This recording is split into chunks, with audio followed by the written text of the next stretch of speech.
Hello once again, and welcome to another edition of the SaskAgToday.com Roundtable. Today, I'm joined by the 620 CKRM Regina Agri-News Director, Ryan Young, as well as the Chief Agricultural Editor for SaskAg Today, Kevin Hirsch. I'm GX94 Yorkton Agriculture Director, Doug Falconer. And first of all, we were going to talk a little bit about the Environment Canada numbers that came out in early January, suggesting that December was colder and snowier than normal. Ryan, you had a chance to follow up on that. Yeah, I was speaking with Christy Kleimenhage from Environment Canada, and as far as the temperatures were concerned, bucked the trend that we saw in the months leading up to December, where it was warmer than normal, where it was the opposite. It was colder than normal. So old man winter finally making his presence felt last month. Depending on where you were, it was anywhere from, -2 degrees below normal to all the way to 7 degrees colder than normal. So it kind of basically tracked the further north you go, the colder it was. So it was kind of an interesting trend to see there. Regina, not really a heck of a whole lot of difference. I think we were somewhere in the -1.6 to -2 degree range when it came to temperatures, so kind of close to normal. In terms of precipitation, though, that was kind of interesting as well. Also, depending on where you were, there was quite a bit of precipitation to kind of go around too. A lot of areas getting a lot of moisture, especially around the Yorkton area there, due to the series of Alberta clippers that we got between Christmas and New Year's Eve. Interestingly enough, looking at the map there, west of Regina, it looked like an area had 300% of precipitation that fell. But Christy was saying to take that with a grain of salt because that's just based on weather radar. And unless they had any anecdotal reports, they couldn't really confirm if that was the case or not. So it also could have been just, blowing snow, kind of tossing things around, making it look bigger than it is. So kind of a couple of interesting trends to follow there. It was colder and snowier compared to the previous month. Yeah, I've talked to a few people who have been to Regina and Saskatoon and Yorkton, and they're all saying that Yorkton seems to be in the lead when it comes to snow cover right now. Kevin, of course, you live in Saskatoon, but you farm in Cabri. What are snow conditions like in those two parts of the province? Well, Cabri certainly got a lot less than Saskatoon does. We've had steady snowfall. Seems like every a day or two for quite a while you're shoveling a bit of snow, but no heavy dumps. Down in the southwest, they lost a lot of their snow when it got warm a little while ago. Have a bit of a cover now, but the way the temperatures are looking next week, that may fade pretty quickly. Crop production week next week, and sometimes we're freezing our brass knuckles off going to crop show in Saskatoon, but the way the weather forecast looks, it looks like it might be unseasonably warm. And how about Regina, Ryan? What's the snow cover like around there? It's decent. There's a decent amount of snow. It's not dry like it was a couple of years back from when I first moved here, where it's just it's just brown grass all over the place. So we got a decent amount of snow. No, I wouldn't say in an abundance, but pretty good. How about Yorkton?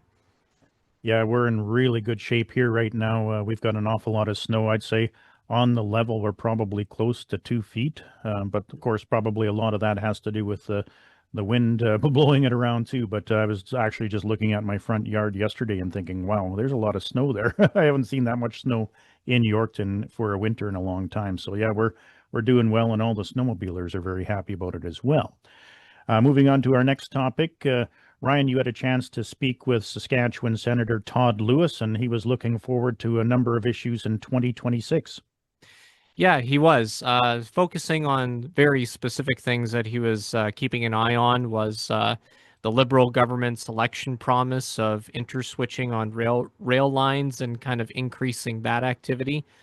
He said that he didn't see anything in this latest budget, but he's hoping that the Liberals keep it on their radar and hopefully we get a few more pilot projects in the near future. Another thing that he's kind of focusing on too is the direction of fuel standards and biofuel policy, which would affect the canola market, obviously. And he still farms just south and east of Regina here near Gray, Saskatchewan. So he's keeping an eye on that. Hopefully, we get some sort of direction from the United States, especially in the near future here. That's still kind of in limbo. Another thing is the nation-building projects that the Liberals like to tout. He has a particular focus on the ports, like the Port of Churchill, the Port of Vancouver, Port of Montreal.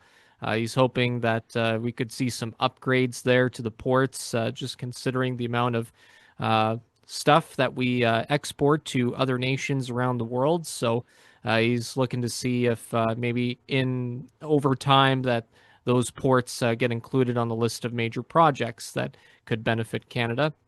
And then, of course, he's obviously keeping track of the CUSMA renegotiations, as well as whatever happens with the tariff situation with the US, China, and India, and also hoping for turnaround in commodity prices this year. We know that prices kind of took a little bit of a beating over the past year, especially for canola. So those are a handful of things that Todd is looking forward to, kind of a little bit of everything. Kevin, after hearing that wish list, does it sound like Todd Lewis has his bearings right? I think quite tied in and plugged into what's needed. The interswitching thing is something that the grain companies certainly believe helps reduce freight rates, even though the interswitching from one railway company to another seldom actually happens. The threat exists, and they believe that's a great negotiating tool. But there's others that say that no, that's not a big issue. So tough to know exactly what to think of that one unless you're closer to the issue. But great to have someone with like Todd Lewis with, you know, boots on the ground, some grease under his fingernails experience to take farm issues and run them up the flagpole in Ottawa. Coming up on Monday, there will be a Verified Beef Production Plus workshop here in Yorkton.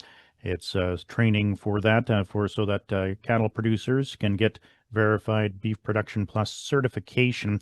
I know you're not big into cattle, Kevin, but it sounds like anything you can do to make your product, I guess, more desirable, it's probably something worth checking out. It's a good differentiation. It's tough to know whether the marketplace is actually paying you for it yet, but it seems to be the way the world is going. And something we should, as reporters, delve into. I think there's more and more regulations coming with regards to cattle movement, cattle to the vet or whatever, and documentation that's going to be required for the cattle industry. So I expect that issue will continue to raise its head, and as we get further down into January, the Saskatchewan Cattle Association has its annual meeting in Saskatoon, and I expect issues like that will come to the forefront. Another story this past week was a webinar that was organized that had Robert Angelic, the farmland owner in Saskatchewan. He owns a huge amount of farmland in the province now. And Kevin, you spoke to a real estate agent who sat in on that webinar. Yeah, I unfortunately I was busy messing with chickpeas that day in a truck that didn't want to perform, so I wasn't able to listen to Robert Angelic myself. But I got the Coles Notes version, and Robert Angelic, through his land company, Angelic Land Company, owns an estimated 225,000 acres of Saskatchewan farmland. He's the largest farmland owner in Canada, and that land is rented out to producers in local areas across Saskatchewan.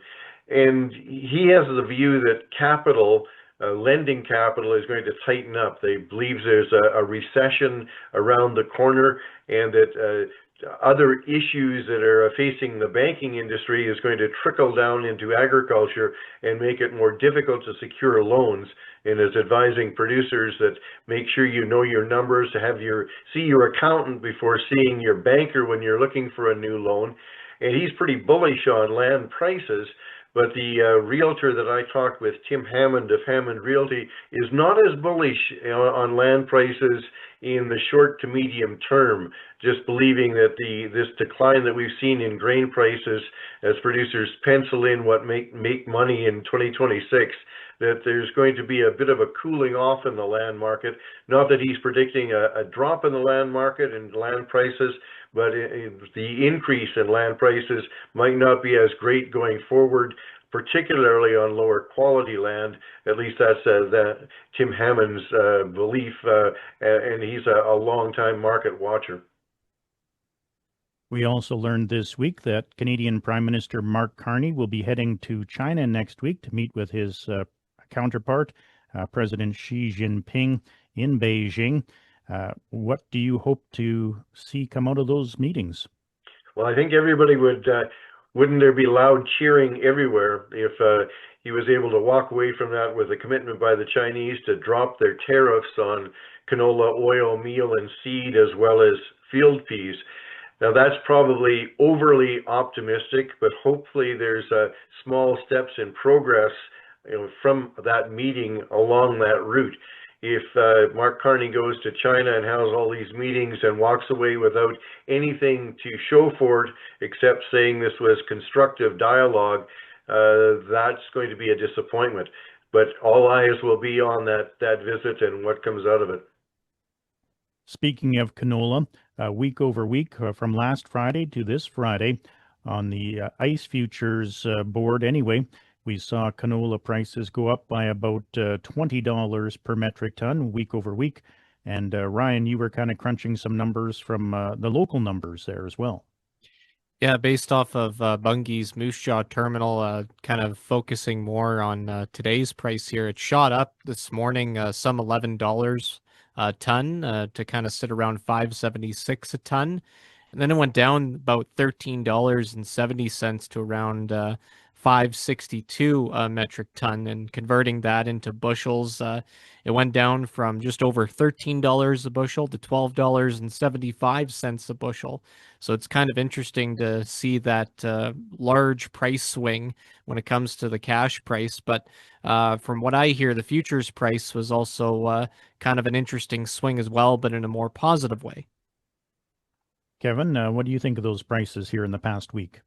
Yeah, interesting to see some strength in the canola market after having those prices fade. And you always have to, take it with a grain of salt at any particular buyer, any particular day. Sometimes there's premiums and put on because they need to fill a train. Sometimes they're full and don't need product right now, and they'll drop their price and basically widen their basis, and other locations might be having a higher price on any particular day. So the news is really shop around. There can be very wide differences from one day to the next, one buyer to the next, depending upon their individual situation and how badly they need product. Overall, in the canola market, we do follow the canola futures, but the basis can widen or narrow depending upon a company's individual needs. We also had a report come out this week from the East Central Research Foundation, which is based here in Yorkton. They did a study this growing season about intercropping chickpeas and flax. They were trying to see if they could make chickpeas ripen quicker by seeding them with flax. They found that did work, but however, yields suffered greatly. What do you think of that report, Kevin? Well, I followed intercropping quite closely for years, and Lana Shaw at the Southeast Research Farm at Redvers has done a lot of work on intercropping, and I have intercropped chickpeas with flax. In my case, trying to reduce disease in chickpeas and also try to get some maturity benefit. But the difficulties that Mike Hall delineated are certainly real. If you get the flax percentage too high in the intercrop, the chickpea yield can be hurt dramatically. And also there are combining issues with combining two crops together. And in that experience in the Yorkton area for the East Central Research Farm, it did not work very well. So I think it's, like Mike Hall says, important to look at successes and failures as we try to figure this out. There are some crops that continue to be intercropped, but not everybody has great success with it. Another complicating factor, and one of the reasons I don't do chickpeas with flax anymore, is that there's no good way to control brassica weeds like stinkweed and wild mustard. I'm actually a believer that chickpeas and canary seed are a better mix for trying to get even maturity and not having to wait one crop to the other, and also better weed control options overall with those two crops. But chickpeas and flax is certainly the one that's been tried the most.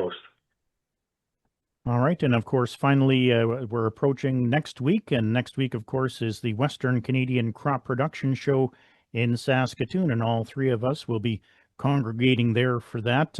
Ryan, you'll be heading up there, and I'll be heading up there. We'll be co-hosting our show from up there.